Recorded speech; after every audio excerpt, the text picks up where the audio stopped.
Alrighty, we have people hopping in. Um, as you hop in, if you want to put in the chat what chapter or region or area you're from, we'd love to hear from you. Or if you're not a NAWIC member, we'd love to hear where you're from.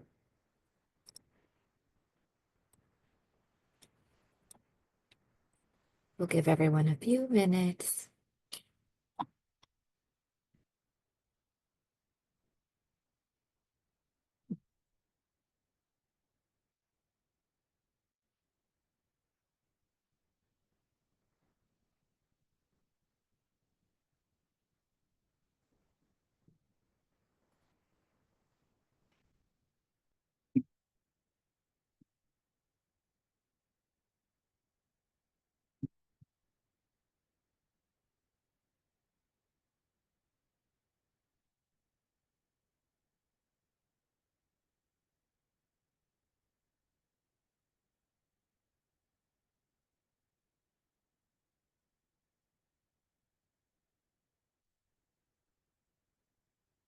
We'll give it until about 1 or 2 more minutes. Looks like we're still getting people in.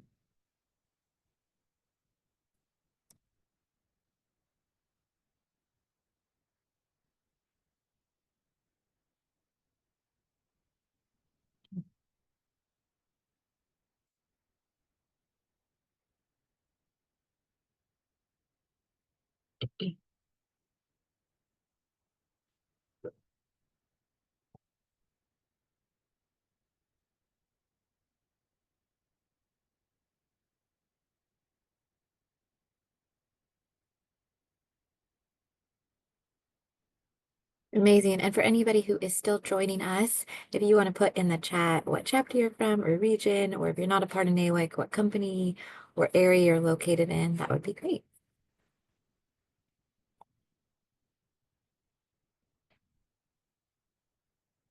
National, did you see my question in the chat?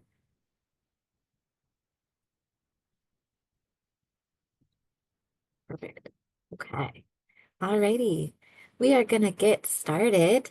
So I wanted to thank everyone for being here on a Monday morning.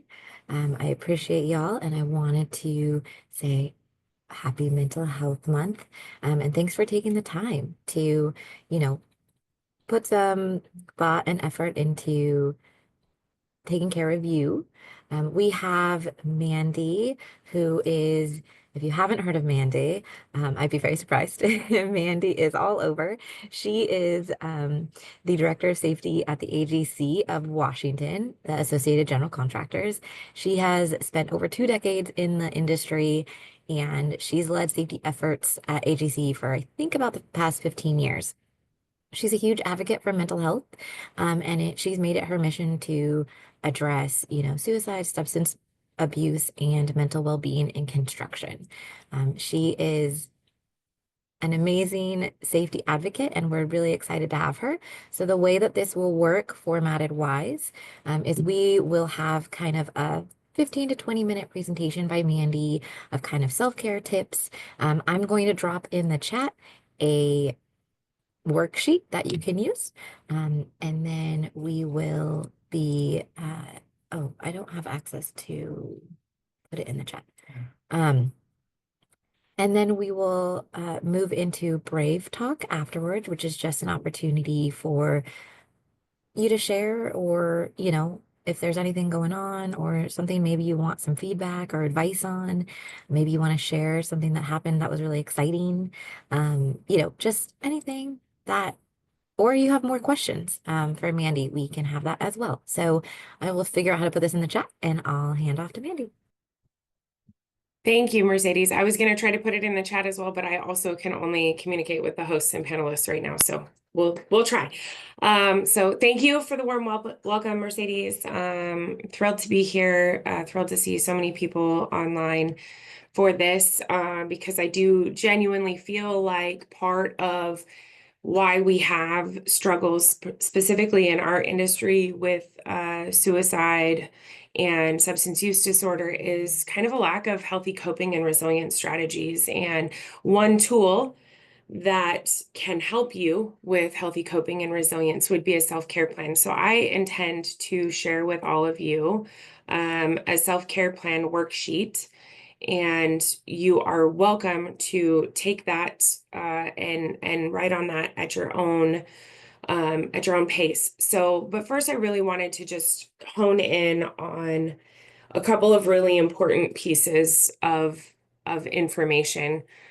Um, we While we have seen a very slight decrease in suicide rates in our country, we are still seeing increases in our substance use disorder rates as well as our deaths by substance use disorder. And I think it's really important to acknowledge that, we've all been living through tenuous times for a long time.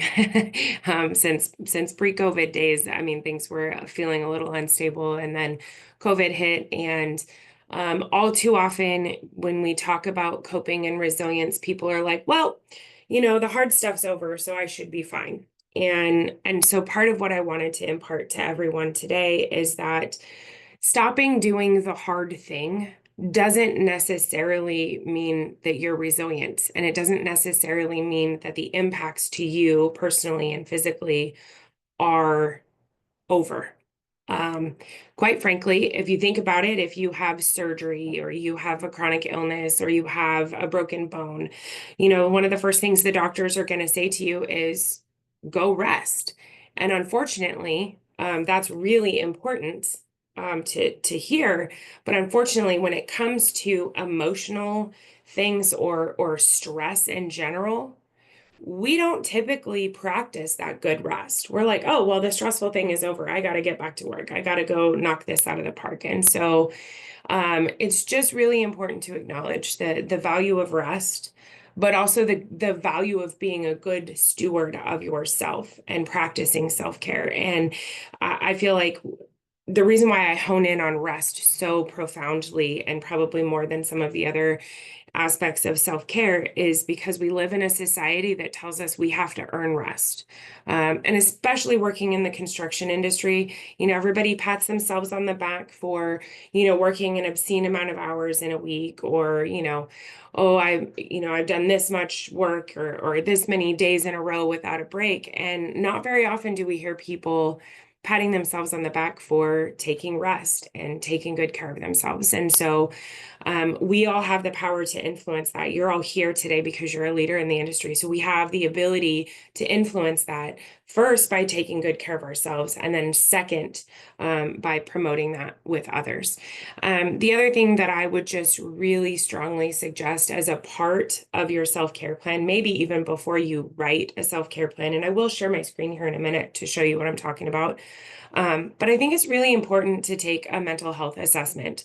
And you can actually do a mental health assessment for free. My favorite one for kind of generic broad audiences is housed on Mental Health America's website. You can also just Google free mental health assessment, and Mental Health America's platform for that will show up. It's great because you can take an assessment for yourself for things like anxiety, depression, PTSD, etc. But they've also released several tools for our young folks to be able to take a mental health assessment as well. And it's great because at the end of that assessment tool, it actually pairs you or directs you to some clinically proven guidance and or tools and or next steps. So I will just share this. I know a lot of us on this call have young people in our lives. I'm a mom of four, and that can be really challenging sometimes. But I also want to acknowledge this statistic because as if you have young people in your life, I think it's important to be cognizant of suicide is the second leading cause of death for children from the ages of 10 to adulthood. And we hear very consistently about children being lost to suicide. And so if you can help your young folks with taking a mental health assessment, and even helping them with writing a self-care plan, you're gonna make really good progress on helping to insulate them.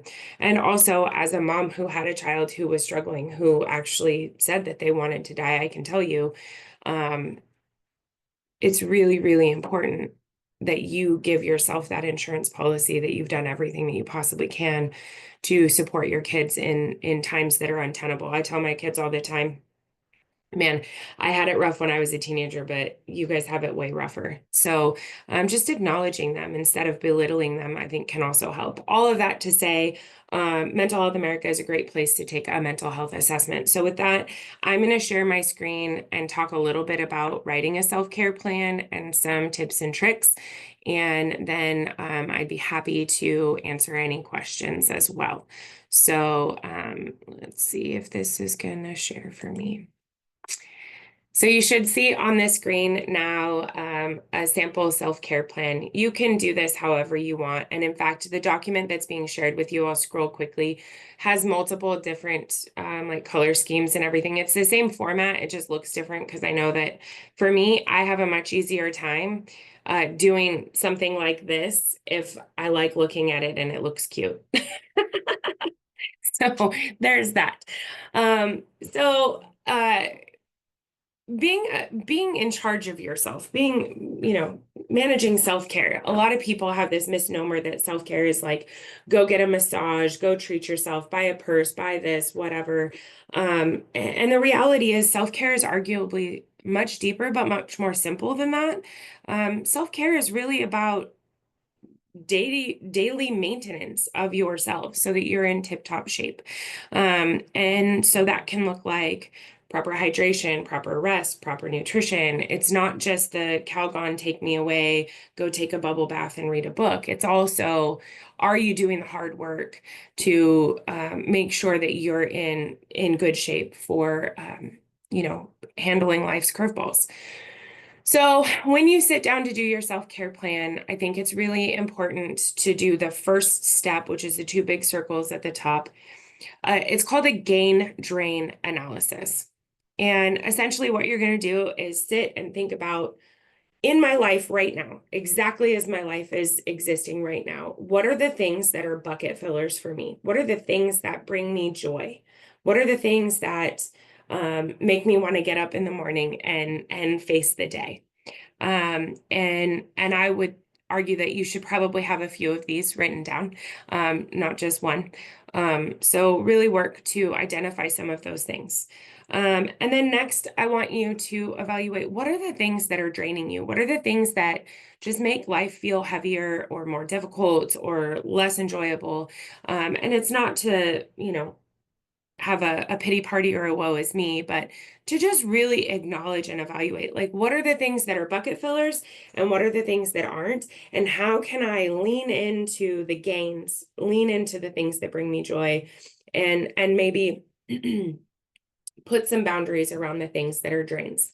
And that can look like a career change. That can look like, putting more effort into your hobbies and things that you enjoy doing. Can also look like putting boundaries around, work-life balance. Not to say that there is any such thing. I think we have a misnomer in our society of work-life balance that it's possible to achieve this perfect balance. And it's really not. Just like the speedometer in your car, every day you're going to toggle all over the place. You're going to be in lots of different spaces. The key is, do you feel like there's enough balance at times? So this gain drain analysis will help you with that. Next, daily self-care practices. I'm going to give you some daily self-care practices that are wonderful advice. I learned it from Rich Jones at U-Turn Health. He's the chief clinician there, and it's called the Free Three. It's three things that you can do every single day. The beautiful thing about those three things is that they are clinically proven mood boosters. They can actually help if you're doing them regularly. They can actually help boost your immune system and your cardiovascular health because you're again pouring back into yourself. So the Free Three, number one on the Free Three is laughter. If you can work laughter into your life in some way, shape, or form every single day, whether that's, exchanging dad jokes with people, looking at funny cat videos on the internet, as long as you're not doom scrolling on social media, or hanging out with someone who makes you laugh. I had kind of a rough time in life, and I had a girlfriend that would video record herself telling me a joke. So I would get two videos from her every day. And the first one would be like the setup for the joke, and then a little while later, she would send me the punchline on video, just to make me laugh. And so, you don't have to send videos to your friend necessarily, but that's just another way, right? Exchanging jokes, spending time with people that make you laugh. So that's number one on the list. Number two on the list is music. I know for me, it's way easier for me to tackle tough jobs, administrative function. If I'm sitting at the office working, I'm almost always have music playing. If I'm trying to do chores, I almost always have music playing. If I'm on a road trip, music. I used to be really big into listening to the news and podcasts when I'm out and about doing stuff. And I realized that sometimes that actually is a drain for me. But it is clinically proven if you can work at least 30 minutes of music into your day-to-day life, no judgment on whatever genre you like. Whatever music floats your boat is what you need to listen to. But I think it's very valuable to have that time with music and be intentional about it. The third of the free three is probably the most difficult, but most impactful. It's 20 minutes of physical activity outside of the performance of your normal job duties. A lot of us have pretty physically demanding jobs. We're out running around doing stuff. We're not always sitting behind a desk being still. So if you're getting all your steps in for the day while you're at work, that's great, but your mind's still at work. So what I'm talking about is 20 minutes of physical activity outside the performance of your normal job duties. So getting home and, switching into tennis shoes and going for a walk, or, practicing yoga or Pilates, or, any exercise. But it has an almost doubling effect clinically if you can do that exercise outside where you can hear and see nature.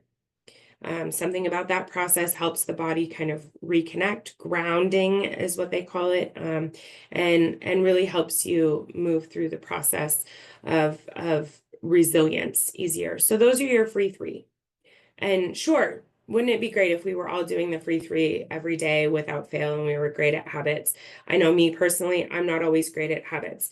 As someone who has struggled with postpartum depression, regular depression, PTSD, and anxiety, I have periods of time where even the most basic of self-care practices are difficult for me. So in the next circle on your screen, the bottom left one, daily self-care practices, I want you to identify at least two or three things that you're doing every day right now as a general rule. You might miss a day here or there, but things that you're consistently doing for self-care. And so I say all that to say, as someone who has struggled with mental health issues in the past, and that it's okay if all you're doing right now for daily self-care practices is getting out of bed and brushing your teeth. That is still something, and it deserves acknowledgement. And understand that sometimes we have to give ourselves grace for the fact that, like, I'm not going to be doing all the daily self-care practices, right? And if some of those things on the free three sound like they're too much, right? Like going for a walk every day sounds like too much. And you know what? Today, I am gonna put on my tennis shoes. And if I don't make it out of the house to go for a walk, that's okay. At least I put on my tennis shoes. Tomorrow, I'm gonna put on my tennis shoes and I'm gonna walk to my mailbox and back, if that's all I feel like I can accomplish. And tomorrow I'll do a little bit more. And the next day I'll do a little bit more. But make yourself little tiny baby steps and handle it with a lot of grace. Some people are just wired to want to do things like this. Some people are really great at creating systems for themselves to hold themselves accountable to self-care. I know me personally, if all my vitamins aren't out on the counter looking at me, I will forget. So, we have to find little life hacks to help ourselves out. But go ahead and list daily self-care practices that you're currently doing. to give yourself that acknowledgement. Next on the list are these next two circles: safe people and places, unsafe people and places. I want you to identify, and you probably, just as I said that, had a mental image pop in your head of safe people and places where you can just be who you are, and exactly who you are and how you present yourself is perfectly okay. And that goes for places and people. Identify at least a couple of safe people and a couple of safe places. And then on the counter side, unsafe people and unsafe places. And this is important to do. I'm sure you already have acknowledged, like, oh, here's an unsafe person, or here's a place where I end up having to go that I don't feel good. For me, unsafe places, I really struggle in grocery stores. I have left grocery carts full of food at checkouts multiple times because it's an anxiety inducer for me from when my children were little. So once you've identified that, spend a little time with that. But what I really wanted to get down to is these 5 circles across the bottom. 5 things I can do when I am feeling stressed, overwhelmed, or in crisis. So first thing on that list is to make some accountability to yourself on your daily self-care. Make sure that if I'm in stress and crisis, at least every single day, I'm going to brush my teeth so that you are committing to some act of self-care. Pick something that makes you feel good. I know for me, sometimes I'm like really tired at the end of the day, or I wake up late for work and I'm like, oh, taking a shower feels like so much work, or, I feel like I have enough time. So pick something that makes you feel good, and commit to that. Next, make plans. Make plans, and that can look like, you know, calling one of your safe people and saying, I want to go see a movie with you, or I want to go have coffee with you, or let's go sit at the park together, or whatever. But make a plan. Give yourself something to look forward to. Me, I plan my life around concert tickets. So I love to find ticket deals for concerts out in the future. And then I know that I always have like something out there like, oh, guess what? In a month I get to go to this concert. And it's also a great way to make plans and be intentional about time with friends, as we have a lot of obligations on our calendars. Next on the list is boundaries. So that middle circle at the bottom would be boundaries. And I say boundaries because once you've identified unsafe people and places, you need to hold to this person or this place is somewhere that I need to avoid for the next week or 2 days or whatever it is while I work through whatever I'm going through. Number 4 is to work on those free 3 and see if you can't, work your way into those free 3 and more time with people that, make you feel good. And then I'll let you fill in the last one however you see, but here are some options. And this is help outside ourself. So that can look like contacting 988. You can call or text 988 24 hours a day, 7 days a week. It's completely confidential. It's free. And you can, it's unlimited. So staffed by trained professionals. So they're there with a host of resources to help you. So 988 might be your source of external help. It might also be maybe you're going through a grief journey right now. You've lost a loved one or a pet or something along those lines, and it's just overwhelming to you or sad to you, and that's okay. Everybody's grief journey looks different. So you could reach out to a grief support group. It could look like talking to a counselor or a therapist or a psychotherapist. It could look like talking to a member of the clergy, let's say someone in your church that is great with these kinds of things. So there's a lot of different ways. You can also, different support groups like NA, AA. I used to belong to a parents of multiples group because I'm a mom of triplets. And so it's just easier to kind of commiserate with other people that are going through what you're going through. So find a source outside of yourself. It can also be working with people that are on your safe people list. Maybe you have a good friend that it's like, you know what, if I just sit with this person and drink a cup of coffee with this person, I feel more alive. I feel happier, whatever. So looking for a source of support outside of yourself, because all too often, especially women in our world, we have a tendency to try to struggle silently. We acknowledge that we're in pain, we acknowledge that we're in crisis, but we say to ourselves, "Oh, I don't want to be a burden," or "Oh, this isn't anything worse than what so and so or anybody else is going through." And so we tell ourselves that we're not worthy of that support when in all actuality that's exactly what we need. So so that fifth bubble on there you can fill however feels most comfortable to you. But I think it's really important to take the time and actually take pen to paper and write this out and be intentional about it, because it's almost like you're then making a commitment to yourself to take care of yourself, but also that you know rationally what exists out there for you should you be in crisis. You know who your safe people are, you know who your unsafe people are, and you're able to take better care of yourself, but also you've established a level of trust in yourself that you're like, hey, I'm going to do better at taking care of me, but at the same time, I know exactly what I'm going to do should I be going through a rough time. So that's what I had to share on self-care. We could spend a whole lot more time on self-care. I will also say, with regards to rest, um, we notoriously, especially as women, don't often get a good rest. We're juggling all the things, or we lay down and have a million things running through our brains. So I challenge you, keep a notepad by your bed, so that way, if you are spiraling and your brain's going and you need to get to sleep, you're able to write down the things that you're stressed about. Don't write a novel, just a couple bullets, and then you're able to step away, and have um, you know, some release of, I don't have to hold on to this. My other life hack is to use sleep meditations. They're a really fantastic tool to just, quite frankly, um, check out a little bit, and get your brain to, let go of the stressors of the day. So those are a couple of little life hacks to help you with actually getting rest. And so with that, I know that I'm right up against my time. So I'd be happy to entertain any questions that anyone has. And I can see the chat now, I believe. So if you put it in the chat, I should be able to see you. Yes, and we